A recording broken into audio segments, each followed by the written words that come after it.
Hello guys, I'm here today with the 2015 X6M, and I'm doing a video to talk about things that annoy me about this car. Now, there aren't many things, but no car is perfect, so this car does have its faults. The first thing I want to talk about is the placement of the fog lights. Now, the old X6M, which we did own before this car, did not have these fog lights that were exterior to the main part of the headlights. In the last X6M, they were built into this section, so they didn't stand out.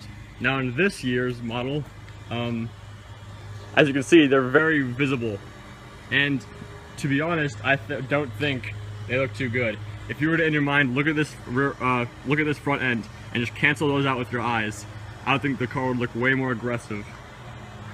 In my opinion, they look out of place, and I think that they should have been kept built into the main part of the headlights. It would give it a much sleeker and sportier look, just because a lot of the M cars do not have the fog. The 2015 X6M and X5M are the only M cars that have the fog lights like this out of the main part of the headlights. Usually they're in there, as I just said. If you look at the M4, M6, M5, they're all not like this, and it gives it a very sporty look. So that's my first fault with this car. A lot of people have been saying this on social media, and I think it's something they could improve on when they refresh this car. Alright, so my second thing I'm not a fan of are these weird little fender thingies. I don't know what to call them. These little slits. They're kind of awkward to look at. If you look back here, they're just strange. I don't see the reason of having lights down there. I don't believe they provide any aerodynamic advantages. I might be wrong, but if you look, they're not really any different. They're not really, I don't know, directing air in any way. I think it'd look a lot better if instead of having that thing come out to then have that light there, it was just smooth, plain right there. So it just looks slightly strange, and I don't know. It kind of gives the car a weird boxy feel, because instead of a smooth thing, you have this weird angle, and I guess they're trying to do a sporty thing with that, but it just kind of looks awkward and out of place in my opinion. A lot of the new M cars have that weird little thing there, and I don't know, not a fan. Okay, so my first two problems were visual, and my third one is actually a pretty big one that we've had some trouble with this car, and actually the M6, which is actually not there right now, but same problem goes with that. So that problem is the brakes. Now the brakes themselves are very good. They stop the car fast, they're powerful, and they look pretty good being blue. The problem is they squeak. Now you say, okay, you guys are just not maintaining the car properly. Nope, the car is inside at all times. We don't leave it outside. The brakes are not, we don't go to track every single weekend. And the problem is, we've had the car, well, no, this car we've had for months now. But in the first week of this car, the brakes were squeaking.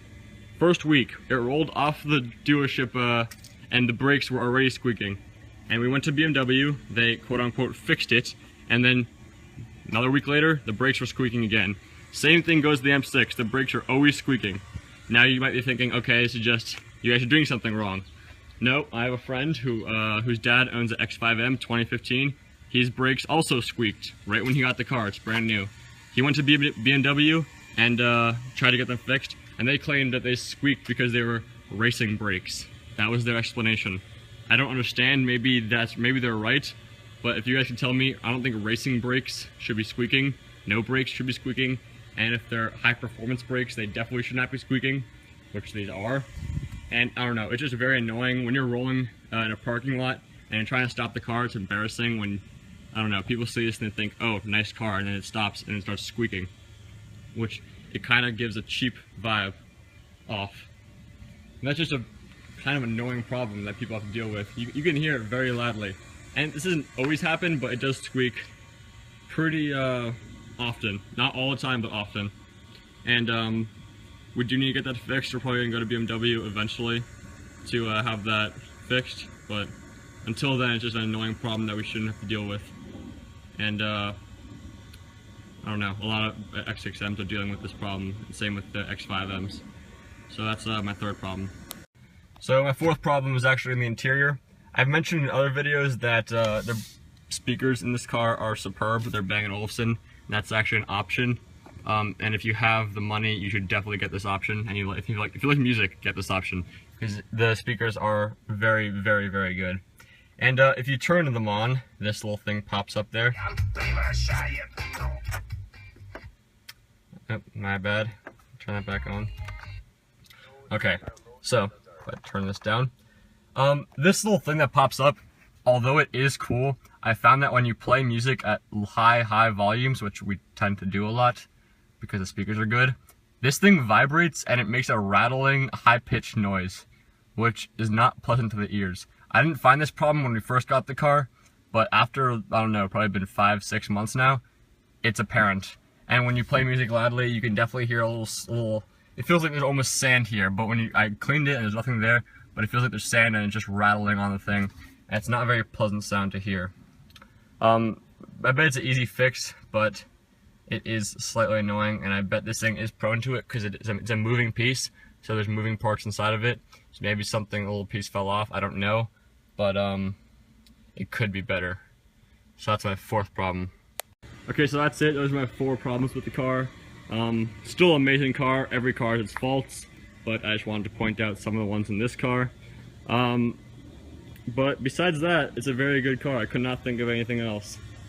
Some small problems that they can be fixed, and I think when they are fixed with later generations, it will be outstanding. So until then, I'll see you guys next time.